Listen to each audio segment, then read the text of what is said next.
Un jour, toi et moi, nous devons quitter la terre. À ce moment-là, personne ne peut plus intervenir. Il n'y a plus une prière qui est faite sur la terre qui peut te sauver de l'endroit où tu dois partir. Donc, c'est pourquoi je dois faire tout pour faire ce que Dieu m'a dit de faire, d'obéir à ce que Dieu m'a dit d'obéir. On ne vient pas à cause d'un pasteur, on ne vient pas à cause d'une dénomination, on vient à cause du Seigneur Jésus, qui a donné sa vie pour nous, et lui l'a payé. Dieu est un Dieu juste, un Dieu d'amour. Mais pour lier la justice et l'amour de Dieu, il faut bien comprendre. Dieu a tant aimé le monde. Tout le monde dit ça. Mais ils oublient que Dieu a aimé un monde pécheur. Tout pécheur est destiné à l'enfer.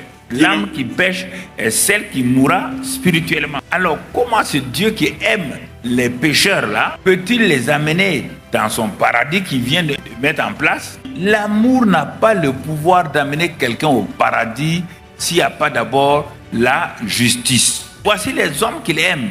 Il veut les amener au paradis. Mais Satan dit, tu ne peux pas les amener parce qu'ils sont pécheurs. Si vous ne comprenez pas ça, vous allez prendre le christianisme comme quelque chose qui offre. Comme vous faites une faveur à Dieu. Comment Dieu va faire? Il aime les gens, il veut les avoir comme ses enfants. Il a décidé lui-même de payer le prix. Les anges étaient étonnés. Il dit que les anges regardent le salut, ils ne comprennent pas. Aucun ange ne comprend pourquoi Dieu a fait le salut là. Dans leur milieu, quand il y a quelque chose de mauvais, c'est fini.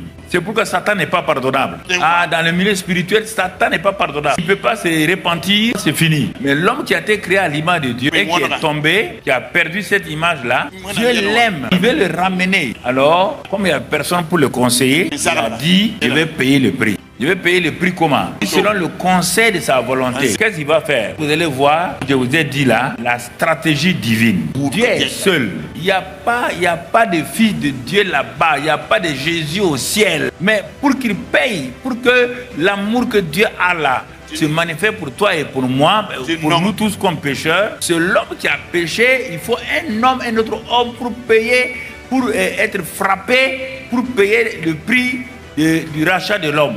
Tu ne sais pas ce que Dieu a fait, c'est pourquoi je te révèle ça. Il a donc fallu pour que Dieu lui-même décide de devenir un homme. Il ne peut pas envoyer un ange. Il ne peut pas descendre lui-même. Dieu est esprit. Celui qui a péché là, Adam là, n'est pas esprit. Il a un esprit, mais il est homme dans la chair. Il faut que l'homme là, le Dieu là, devienne un homme pour pouvoir payer. C'est cette stratégie qu'on ne comprend pas là, qu'on va comprendre au ciel. Comment un Dieu esprit peut devenir un homme en gardant l'esprit et en prenant une forme de chair. C'est ce qu'on va appeler l'incarnation. Pas de Jésus au ciel. Quand il a envoyé l'ange dire à Joseph et à Marie, il dit, celui qui va venir là, donc ce sera Dieu qui sera fait chair et son nom sera Jésus. Quand il est venu, il a marché comme un homme. Il était fils de l'homme. Quand tu le pinces, il sent ça. C'est pourquoi il avait faim. Dieu n'a jamais faim. Mais cet homme, la fille de l'homme là, se fatiguait. Tout ce que tu as subi, il a subi ça. On le frappait, il sentait la douleur. On l'insultait, il sentait les mêmes douleurs comme toi quand on t'insulte. Tout ce que tu sens là, il a senti tout ça pour comprendre qu'est-ce que l'homme sur la terre. La seule chose, c'est le péché qu'il n'a jamais commis. Toutes les tentations que tu as là, il a été tenté. Tenté par les femmes. Faut pas avoir peur. S'il n'a pas été tenté par les femmes, comment il va t'aider? C'est écrit dans la Bible. Quand on dit ça, certains sont tellement religieux qui pensent avant Jésus a été tenté, mais c'est écrit dans la Bible. Il a été tenté, c'est pourquoi il peut te sortir n'importe quelle tentation. Maintenant, il y a deux choses qui vont être difficiles pour lui.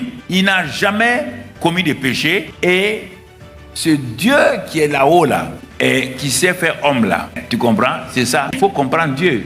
Toi, avec ta tête là, tu ne comprends pas comment Dieu peut devenir homme. Le voilà maintenant où le temps va arriver où il doit faire ce qu'il a été envoyé pour faire. Il a reçu la direction divine. C'est le premier qui a reçu la direction divine et qui va l'accomplir parfaitement pour le salut des hommes. Il n'y a pas une deuxième personne. Le voilà maintenant au jardin de Gethsémane. L'endroit de décision. L'endroit de décision. Dieu qui est devenu chair. Maintenant, il faut qu'il réponde tant qu'homme à cette décision. Son combat spirituel le plus dangereux, c'est pas le désert. Le désert était facile parce qu'il était rempli du Saint-Esprit pour faire le ministère. dans le désert, c'est sa volonté. Il doit prendre et soumettre ça au Père. La Bible dit dans Hébreu, en descendant, il a dit, je viens pour faire, oh Dieu, je viens pour faire ta volonté. Il y a deux aspects de la volonté qu'il est venu faire. Dans Jean 6, versets 33 à 38, il a dit, je suis descendu pour faire la volonté, donc faire les œuvres de Dieu. Et ça, c'est le premier aspect. Deuxième aspect de la volonté, manifester la justice de Dieu. S'il n'y a pas de justice de Dieu, l'amour ne peut pas se manifester. L'âme qui pêche doit mourir. Il faut que quelqu'un paye le prix. Aucun homme ne peut payer. Aucun ange ne peut payer. Personne ne peut payer. Dieu même s'est arrêté pour être victime expiatoire. C'est ça qui fait que j'ai la crainte de Dieu. Regarde-le à Gethsémane. Il a dit, j'ai besoin de 2 amis pour me soutenir. Au moins 2 personnes qui vont me soutenir. La première fois qu'on voit Jésus en train de crier, Jésus est en train de demander du secours et que personne ne le regarde. Quand il est arrivé à Gethsémane, les pierres et les gens qui l'ont accompagné ne pouvaient pas résister parce que c'est là-bas qu'il doit donner sa volonté pour devenir péché. Satan a fait entourer tout l'entourage de Gethsémane par ses esprits pour amener donc la pression sur Jésus. Mais vous avez vu, le Père n'était pas là, à côté. Les anges étaient loin. Et les anges n'avaient pas le droit de venir aider Jésus. Il y a 2 endroits où Jésus était seul. Jésus demandé. Il a dit, Père, pour la première fois, Jésus tremble. Si tu peux éloigner de moi cette coupe-là, le ciel est silencieux. Le ciel ne répond pas. Tu as dit, quand tu devais devenir homme, tu as dit, regardez comment Dieu parle à Dieu. Mais le Dieu esprit parle à l'homme, le fils de l'homme. Il a continué à crier. Il s'est levé pour aller voir ses 2 amis intercédeurs. Il est parti les trouver une première fois en train de dormir. Réveillez-vous. La chair est faible, mais l'esprit est fort. 2 fois ils sont partis, ils ont dormi. Ils ne pouvaient pas résister devant Satan à cause du péché qui est en eux. Mais Jésus résistait à cause du fait qu'il n'a pas de péché en lui. Mais à un moment donné, la pression était forte. Il dit, oh Père, ta volonté, mais pas ma volonté. Je vais faire ta volonté. Le Père dit, ah bon, ok. Quand il a dit ça, Satan, je t'amène dans le jardin. Tu ne vois pas des choses que tu ne comprends pas. Tu ne peux pas comprendre parce que tu ne vois pas ces choses-là. Quand je parle, les gens mais tu as vu ça, mais je t'amène dans le jardin. Quand il a dit ta volonté, parce que Satan sait que s'il arrive à maintenir sa volonté, c'est lui qui a problème. Satan a fait quoi? Il a fait pression. Maintenant, Jésus ne dit pas seulement éloigne ta coupe là. La sueur a commencé à devenir comme ça. Regarde-le, c'est à cause de toi. Un innocent. Vous voulez seulement des directeurs généraux, des milliards, vous voulez des maisons, quelqu'un en train de... sa sueur, tout est devenu du sang. C'est le sang qui coulait. À cause de toi et moi. Et toi, tu joues avec ça. Le gars est seul. Le père ne regarde pas. À la fin, il dit, bon, si cette coupe-là ne peut pas s'éloigner, je vais la prendre. Dès qu'il a accepté la coupe, plus comment il est devenu fort. Il a dit aux gens, levez-vous, c'est fini. Allons-y. Et il est parti tout droit vers la croix. Regarde-le. Arrivé là-bas aussi, la plus grande partie va se jouer là-bas. Quand tu as gagné ton Gethsémane dans la direction divine, alors tu peux porter ta croix sans problème. Mais si tu n'as pas gagné ton Gethsémane, dans ta vie, il y a toujours un Gethsémane. Il y a un Gethsémane que tu dois rencontrer obligatoirement. C'est là où ta volonté est parfaitement, où tu la soumets à Dieu. Pas d'intérêt. Et c'est là où beaucoup de chrétiens, les pasteurs n'arrivent pas. Ils jouent avec ça. C'est pourquoi pour avoir des récompenses, ils n'auront pas de récompenses au ciel. Regarde la croix, ce qu'elle représente. Pour toi, c'est le salut. Pour lui, c'est pas le salut. Quand il a été crucifié, qu'est-ce va devenir? Qu'est-ce va se passer? Maintenant, un événement que toi, tu ne connais pas sur la croix, que tu ne peux pas savoir ce que c'est. Sous le regard du ciel, le regard du Père, des anges, qu'est-ce qu'on voit? Le chef qui est crucifié là, les anges n'ont pas le pouvoir d'aller vers lui parce que quelque chose se passe. Il n'est plus le saint là.